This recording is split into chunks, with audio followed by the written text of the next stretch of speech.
Dear church, let's talk Christian counseling with Ryan Daniel.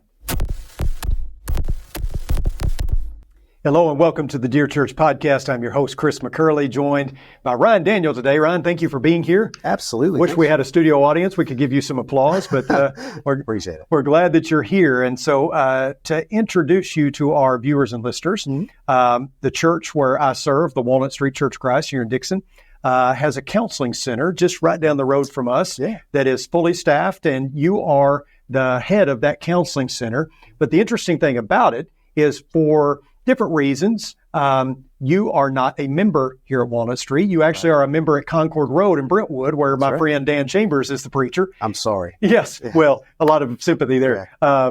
And you come down twice a week and do things here. So talk a little bit about your work.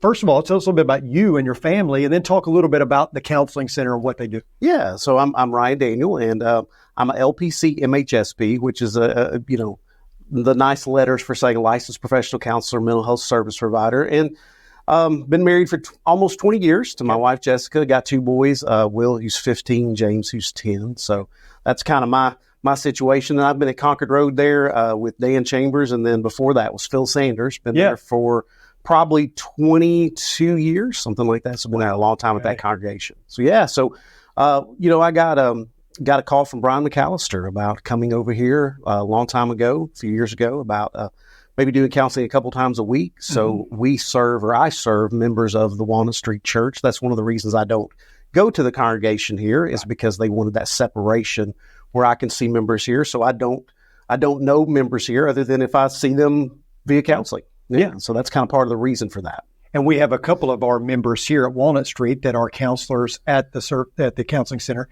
but they don't see our members. That's right. For the privacy aspect of it. And you do, because you don't go to church here. So that's kind of how that works. Yeah. I wanted people to know that. I think you would agree with this. When it comes to counselors, they're kind of like chiropractors. People who have used chiropractors and it's helped them, they swear by them. Others are a little skeptical. Sure. And I think it's that way with secular counselors. Some people swear by them. They've helped them tremendously. And others like, I'm pretty leery. I don't feel like I got good advice or whatever. Absolutely. Talk a little bit about the difference between your angle as a Christian counselor versus, say, secular counselor. Yeah, it's kind of interesting because, I'm a Christian, but I'm also a counselor. Yeah. So I feel like that makes me a Christian counselor regardless. And what I mean by that is I see the world through a Christian lens. I don't know how to see it any other way. Right. And so it's kind of interesting to me to think about secular counseling and the difference, because really I don't know that I handle people very differently, whether they're members of the church or not, other than if somebody comes in that's a member of the church, if we're doing, say, marriage counseling, we may turn to Ephesians chapter 5. Yeah. We may look at things very much through a biblical lens and talk about those kinds of things. If I'm dealing with a couple that's that maybe it doesn't have a Christian background, I'll probably still use a lot of those same principles, but just might not be quite so overt about it, because I feel like those principles are good regardless.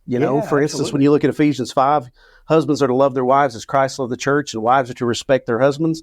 I mean, that's a principle that's going to apply to any marriage, not just a Christian marriage. I think about anxiety in Sermon on the Mount. Jesus talks about, do not worry about tomorrow, for today has enough trouble of its own. That's going to apply whether you're talking to a Christian or a non-Christian, because with a Christian, I might actually pull the Bible out. We might talk about that. With a non-Christian, we're still going to talk about the importance of staying focused on the here and now, staying focused on what you can take care of and what you can control. Yep. So you're going to use, at least from my perspective, I use the same principles, whether I'm dealing with someone who may be a Christian or not. Just the approach may be a little different. But other than that, I mean, I kind of feel like I am who I am in that regard. Right? I'm a Christian counselor, and I don't know how to be anything else. Yeah, what you said to me is the difference maker, is that's the lens that you're filtering everything through. Absolutely. And to me, that's what sets you apart, or Christian counselors apart, is that we're always filtering everything through the lens of Jesus and the hope that comes through him. Absolutely. And so therefore, I mean, what better way to advise people than through that type of filter? So talk a little bit about, you kind of did, talk a little bit about your individual approach. I mean, you've had the training and all that kind of stuff, But talk a little bit about your individual approach when you sit down with someone. I guess every situation is different. Sure. But when you're counseling with someone, talk about kind of your individual approach. You know, it's interesting. I want to get to know the person. I actually think, I don't know if you put a number on it, but I feel like 90% of counseling is just the relationship that you have with the individual. Yeah. So I want to get to know the person. I want to get to know their background, their family history, what those presenting issues are. And once you kind of do that, you can kind of look at how to approach it. Sometimes people just need to be listened to. Sometimes they just need someone to hear what's going on in their lives. And, there may not be an answer. There may not be an easy solve. They just need somebody to kind of be there and walk through this problem with them. Yeah. There are other people that, maybe they are looking for solutions and you try to help find them. I kind of believe that it's not my job to tell somebody what to do or to solve their problem for them. But I do think a big part of the job is helping them find that answer. Yeah. And helping them search for that. And, I do have people that come and have been coming to see me over, for a couple of years. But I tend to like coming to a conclusion, because I feel like you want to find a conclusion for that person. I don't want somebody to become dependent on coming to see me and I want, having to be there every week for years and years. I feel like you want to come to a conclusion. Now, there are certain situations that probably need long-term extensive counseling, obviously. But I really, and the other focus I have is I always want people to learn about themselves. I feel like you can figure yourself out and you can learn yourself and you can understand your problem. That can really help you solve issues later down the road without necessarily having to come back to counseling if you're struggling with something. So, because oftentimes our issues are related to our family history, and our past and our experiences. And so I'm a real big believer in understanding why you are the way you are, why you struggle with the things you struggle with. I think that's hugely important. I do too. And I love the way you put that, because when I was coaching, in baseball, I would talk to the kids, okay, well, you fouled the ball off directly behind you. What does that mean? Or if you foul it off to the right and you're a right-handed batter, if you foul it off to the left and you're a right-handed batter, what does that mean? Because if you can understand why I'm doing what I'm doing, even if I'm failing at it, then I can correct that better than me telling you, because sometimes in the moment, you just got to figure it out, right? Absolutely. And I like how you say, have a strategy, have a plan, and not leave it open-ended. Mm-hmm. But let's come to some sort of conclusion, because it sounds like what I hear you saying is my job is to kind of put myself out of a job when it comes to people. That's exactly right. That's what you want. My wife and I joke about that. It's like if I'm doing my job right, eventually, like I won't have a job to do. And the other kind of go along with that. I've had a lot of people come in and they sit down and they tell me their situation and they say, I just feel like I'm crazy. What's wrong with me?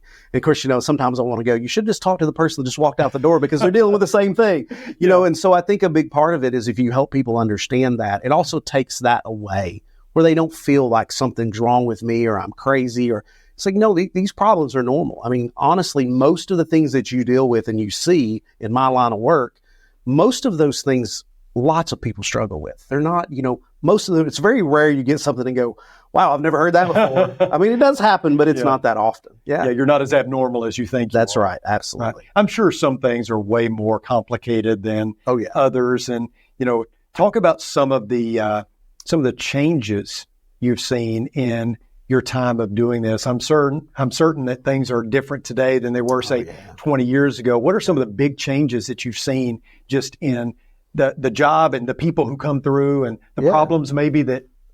I think, so I've been doing this about 14 years. Mm-hmm. This is my 14th year. And there are a couple things. I mean, I think the biggest one is, COVID really played a huge role on depression and anxiety. I mean, I think a lot of people don't realize depression and anxiety was through the roof prior to COVID. Right. I think I saw one study that said in 2019, about, a little over half of Americans could be diagnosed with an anxiety disorder. Yeah. So, it's not like anxiety is new. Right. But COVID really ramped that up. I'm not even sure we really know what those numbers look like now, but it's definitely worse, particularly among young people. I mean, young people's numbers are through the roof when it comes to those kinds of things with anxiety and depression and suicidal ideation, all those things. It's pretty tough. The other thing, and I mean, I don't want to step in anything here, but it feels like things have gotten so much more political about my line of work. There's certain topics you have to be really careful about how you handle and what you say. And that's unfortunate because, I kind of feel like it's, it's a field that shouldn't be political, but it clearly has become that. And that's problematic. I struggle with that a lot because I think that's not how it should be. Yeah. Yeah. And if the ultimate goal is to help somebody, then who cares about playing politics? That's exactly right. I mean, you want to get to the heart of the issue and how to help. Talk a little bit about how your approach has changed over the years, because I'm sure you're like me as a preacher. When I first started out, there were, in fact, I tell this story a lot. When I moved here from Abilene, I had 14 years worth of sermons built up. Yeah. And I thought, well, I've got an arsenal here that I can pull from. And then I start looking at it and I'm like, half this stuff I would never preach again. Right. I can't believe I ever preached this in the first place. Talk about some of the things that you have, the ways you've adapted and adjusted over the years. Yeah, it's funny that you say that, because the first thing I think of is when I first started, I felt like I had to know all the answers. Yeah. And I felt like I had to understand and know everything.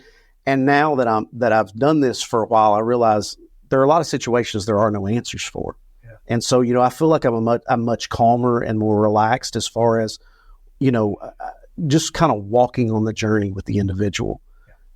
Where, when you're younger, you want to solve the problem, and you think that's what makes you a good therapist. And you realize as you get older, that's not what makes you a good therapist. What makes you a good therapist is being there for this person, walking through this struggle with them.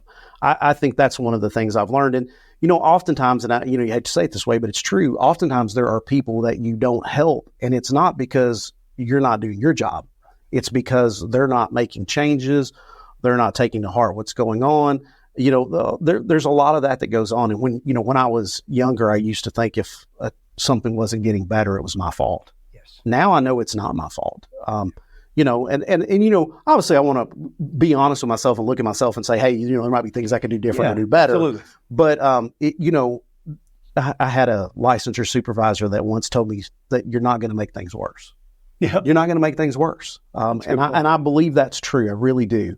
And so, that same supervisor also said to me, she said, the person on the couch has to do more work than you. If you're doing more work than the person on the couch, something's wrong. And I think there's a lot of truth to that. There certainly is. You and I talked about that at lunch not long ago. As I said, when I first got into this profession, I'm not a licensed counselor, but you do some spiritual counseling with people, and I would walk away feeling so defeated, because I was like, this couple comes in for postmarital counseling, and they're struggling, and I can't help them. And I tried to help them, and they end up getting a divorce anyway. And and as you get older and mature, you still feel bad that you couldn't help them, but you also realize, they're only coming to see me as kind of a last resort, right? Or almost a last resort. And so how can I, save everything when it's gotten so bad over time? I didn't get to this place overnight, and I'm not going to fix it overnight. Exactly. And so you have to be realistic. It sounds like what I hear you saying is that a lot of folks that come in, they just feel better talking about it and having somebody listen.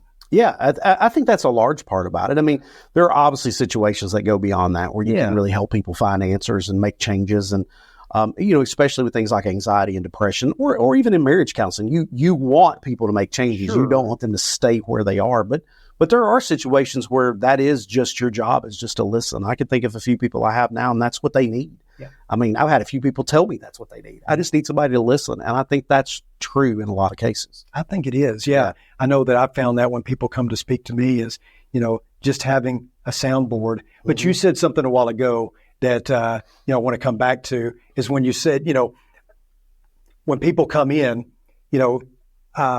it's good to unload, to kind of be a dump truck and unload everything. And then you sort through that. But there comes a time when we stop wallowing and we start getting to a point where we're improving. Absolutely. That's got to be difficult sometimes to tell people, hey, look, we've got to have a strategy here. You've got to do the things that I'm asking you to do if you ever want to get better. Yeah. Have you ever had to just cut it off? Have you ever had to just say, hey, this is not doing us any good because you're not? Yeah, there's been a few times that's happened. Fortunately, it's not that often, but every now and then you have a situation where you just have to say, look, it's not helping you, and this is not working. And you hate when that happens. Absolutely. But it's always a situation where you said it's always somebody that's just so stuck they can't get past it. And I'm a firm believer too that sometimes maybe they need to see somebody else. Maybe they need a fresh perspective, a different take. And I don't I don't take that personally at all. Sometimes I think, as I said, if, I believe a large portion is connecting with the person, getting to know the person. And there are just people naturally that you may not connect with. Yeah. And that's okay. Like that doesn't, for anybody that's listening that might be a new therapist, that's not a bad thing if you have somebody you just don't connect with. It happens, especially if you see, to get licensed, I think you have to do something like 3,000 hours, of counseling face to face. So you in that you're going to find people you don't connect with. I mean, it's going to happen. I would think so. Yeah. Do you find that there are, well, let me ask it this way. What is probably the most difficult aspect, the most challenging aspect to doing what you do? It may sound kind of crazy, but I really think one of the most challenging aspects is making sure to take care of yourself. Yeah. Learning to, I think we talked about this at lunch the other day, but I've gotten to a point that I know what my cap is of how many sessions I can do in a week. And I won't exceed that. And I do that because I feel like I've got to take care of myself, because if I don't, I'm not going to be very good at what I do. Right. Because once you hit burnout, that's a hard thing to come back from. Yes. And so I think that may be the most challenging thing, because in the beginning, you want to take as much work as you can get. You want to get as much experience as you can get. And then, of course, that's the irony is in the beginning, you don't have as many people wanting to see you. Then when you build that up, people want to see you all the time. And then you're in a spot where you have to actually sometimes turn people away just because you need that time. Yeah. I think that's hugely important.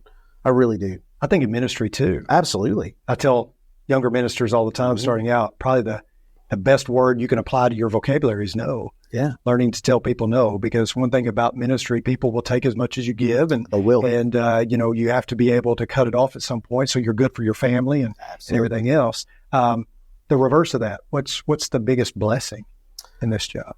May sound weird, but it's really caused me to, and I don't know if I can say this right or how to say it right, but it's really caused me to see people differently. Yeah. I told my wife one time, I said, I think, I would tell you that I think that I'm not a judgmental person, but doing counseling has made me go, I think I might have been at one point in my life much more judgmental than I realized. Right. But when you're walking with people through these journeys and through all of these issues and problems, it really makes you have a heart for people. It really does. And, that doesn't mean there aren't people that can get on your nerves and bother you and you're frustrated with, but you realize we're all broken. And that we all need Christ, and that there's some real value in recognizing that we all hurt, and we're a whole lot more alike than we are different as people. You ever have folks come back years later and say, "Hey, you really helped me, thank you," and that's got to be great. Oh yeah, it's amazing. It's amazing when that happens. I mean, I had one time something happen, and I actually had to look the person up because it had been so many years. It had literally been 6 or 7 years since I'd seen them, and I was like, wow. Yes. But and my favorite thing, and I think it's funny, is somebody will tell you something that you said that was profound, and you don't even remember saying it. I've had many times where somebody goes, you said something to me a couple of weeks ago that just really hit me, and I'm going, yeah, I know what that was. I'm thinking that in my head, and then they tell it, and I go, I don't even remember saying that. So the thing you thought was profound was not profound at all, and the thing that you didn't think was a big deal, they really took to heart. And I think that's the other thing too, is, sometimes we say things or do things for people and don't realize how profound it can actually be. Yeah. And you never know what somebody is taking and internalizing and using. Have you had a situation where you're counseling with someone and you've had to say, okay, this is not good. This is not how you're doing it. You need to do it this way. And that happens regularly. Yeah, it happens regularly. I've got to imagine that's kind of tough, is to be able to I know in ministry and when you're doing counseling, to say, look, like this is sinful. Like you're going down a bad path. You need to stop this. I'm sure that there's those situations got to be difficult. Yeah, and I actually think in some ways it's easier in a counseling room to do that, because people are there to talk with you about what's going on in their lives, and they're sharing some pretty big details of their life, oftentimes that no one else knows about. And, right. And I think that's a big part of it, is sometimes you do have to say, hey, that's a bad idea. And one of the things that I try to do is not just say, hey, that's bad.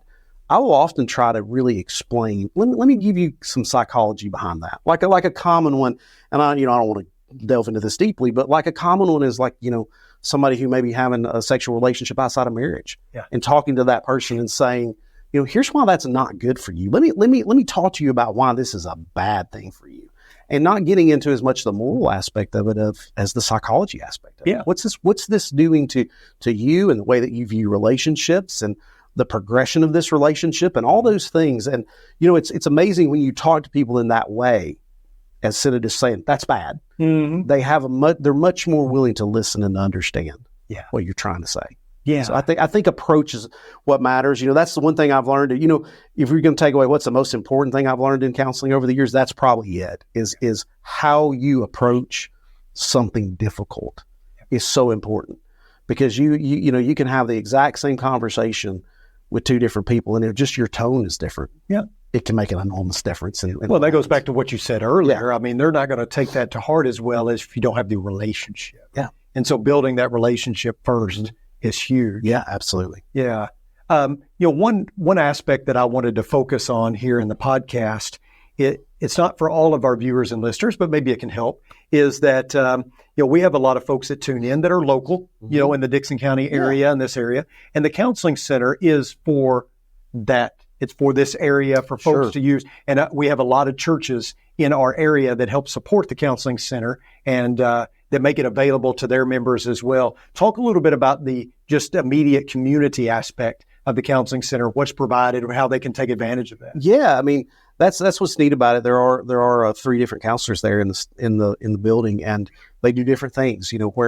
Whereas I'm going to do the members of Walnut Street, you're going to have some other counselors that do family and friends.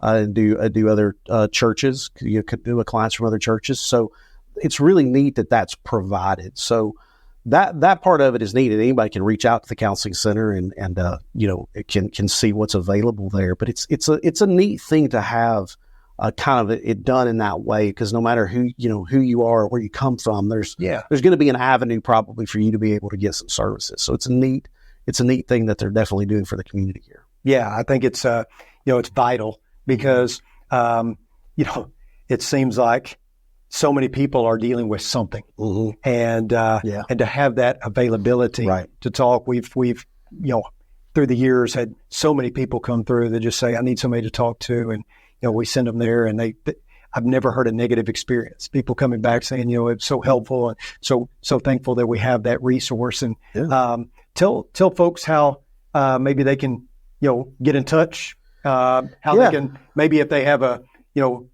some sort of question for you or whatever. Of course, we tell people that they can email the show here and we can pass it on to you. But they can do that, and also they can email me. It's Ryan RYAN.H.Daniel DANIEL @gmail.com. Yeah. So they can reach out to me, and I can, if the question is not for me or they're wanting services at the counseling center and I'm not the person they would see, I can pass that on to who would get that. But that email address is checked consistently. So they're welcome to send something my way. Absolutely. Yeah. And I want to tell our viewers and listeners that if you have a question specifically for today's episode, you can email me at chris.mccurley@rippleoflight.com, and we'll certainly make sure that we try to answer that timely. And if you have a question specifically for Ryan, we can forward it to him, and I'm sure he'd be willing to answer it as well. Sure, absolutely. Ryan, thank you so much for joining us today. Absolutely. It's been a blast. Yeah, this really good information, and we want everyone to take advantage of the information. If they need any sort of services, to reach out to us and let us know. Thank you once again for tuning in.